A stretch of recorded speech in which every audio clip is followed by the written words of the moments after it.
and welcome back to WEC Icons, a series where we talk you through the intricate details of some of the most beautiful race cars on planet Earth. My name's Alexa and I'll be your guide today as we talk through the Ferrari 296 LMGT3 car. But what is an LMGT3 car, I hear you ask? Well, here in the WEC we have two classes of car racing on track all at once. We've got Hypercar and we have LMGT3. LMGT3s are derived from road cars and you can spot them out on track as they will have a green sticker on them. That's enough from me. Let's get into it.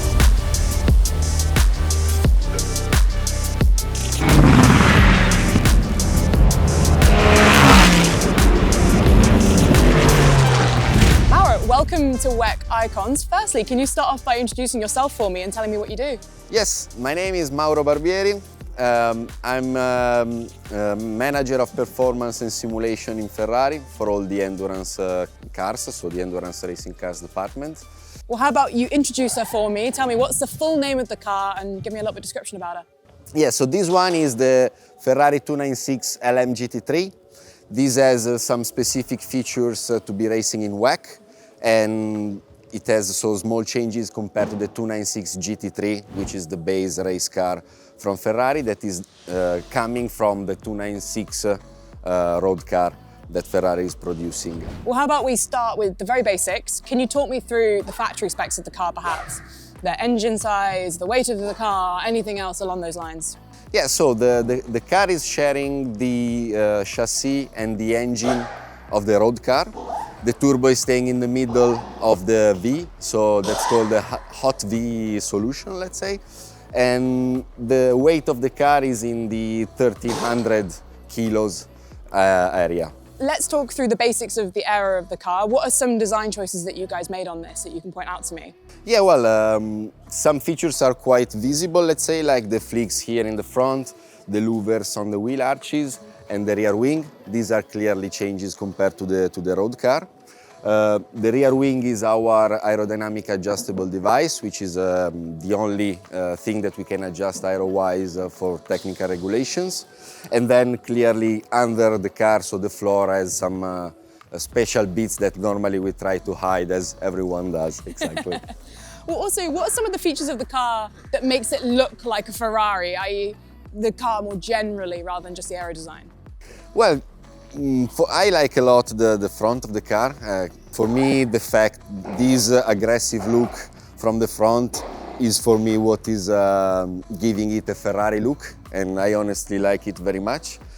And then this specific model compared to the previous ones like the 488 and the 458 is a bit shorter because the idea was to give, especially for the road car, a more agile car, quicker in the reaction in changes of direction. And we obviously inherited it on the racing car. In racing, that's maybe not as positive, but there are other, let's say, engineering solutions that you can apply to work around it. And you've touched on it a little bit already, but I'll get you to kind of go through it again. What are the key differences between this car and then the road-going version? Externally, the aerodynamic devices are quite different. The engine is staying pretty much similar to the road car one, as the bare chassis. Then clearly when we go racing, we add the roll cage for safety reasons. And then all the inside, we remove all the comfort and noise reduction devices that you normally have on a road car. And so if you look inside, you'll see basically a naked chassis, naked cockpit with aluminum pretty much everywhere. The seat is specific to be fireproof. The seat belts are also specific compared to the road cars. And then, yeah, talking about the safety bits, also we have the racing nets on the side of the driver to protect his head in case of incidents. And then steering wheel and dashboard are completely different compared to the road car. Okay, I wonder, can we grab the steering wheel out of the car and Absolutely. take a quick look? Let's see if I'm capable Yeah, of. you can get in, good. Can you lock these cars? No. Oh, challenge accepted. Yeah. Okay, talk me through the steering wheel. What are the basics we're looking at? Yeah, I think anyone can notice that it's quite different from a road car steering wheel. We don't have the big horn button in the middle. We don't have any ABS coming out from it. And we have quite a lot of buttons that you don't normally have on the road car. So the buttons are labeled, so the function is quite clear. radio button to speak to the pit wall, fulcrus yellow to activate the speed limit of 80 kph, scroll button is to change the page on the dash to see different information, flash is when they want to overtake as we do on the highway, they press the button and the car will flash the headlights, wiper in case of rain to move it, then left indicator, neutral button, so to remove any gear and go into neutral, start. How you start the car, you don't turn the key, you just press this button. There's a procedure that you have to do, so a few more switches that you need to activate before pressing. I will not explain that to you. Oh, so I'm sure this car will still be here tomorrow. Now we found out you can't lock it and then you tell us how to start it, you'd be done for. No, I'm not doing that, in fact. Pit limiter, similar to fulcrus yellow, but it's triggering a 60 kph speed limitation instead of 80. OK is to eventually confirm any message popping up on the dashboard like an alarm to remove it. Drink, they have a drink system, so we place a bottle, then they have a tube going into the helmet. Mark is a button that is used to make a marker in the data, so that if the driver feels anything strange, for the engineers it's easier to spot when and where it happened. Right indicator.